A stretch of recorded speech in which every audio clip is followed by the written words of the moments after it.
గ్రామంలో TG RTC వారు cargo service పెట్టారు. మనకి ఏం సర్వీస్లో కొరియర్ కావాలన్నా కానీ గడిచినప్పుడు వరకు వస్తుంది. ఎవరేం పార్సల్ తీసుకున్నా గడిచినప్పుడు వచ్చి తీసుకోవాలి.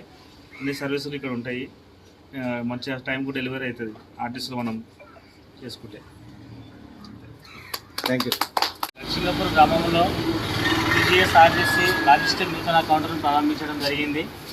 సో గౌరవ ఎండి సజ్జనర్ గారి ఆదేశాల మేరకు ప్రతి గ్రామానికి పార్సల్ రీచ్ అయ్యే విధంగా అన్ని మండల కేంద్రాల్లో నూతన లాజిస్టిక్ కౌంటర్లు ఏర్పాటు చేయమని చెప్పడం జరిగింది. అందులో భాగంగానే ఈరోజు గర్సింగపూర్ గ్రామంలో ఓపెన్ చేయడం జరిగింది. సో మనం ఇక్కడ నుంచి ఎక్కడైనా పార్సల్ తెలంగాణ, ఏపీ, కర్ణాటక రాష్ట్రాలకు కూడా పంపించుకోవచ్చు. ఇక్కడ నుంచి అయినా ఇక్కడ తెప్పించుకోవచ్చు. ఇటు అవకాశాన్ని చుట్టుపక్కల గ్రామస్తులందరూ వినియోగించుకోవాలని మా ఆర్టీసీ తరఫున కోరుతున్నాం.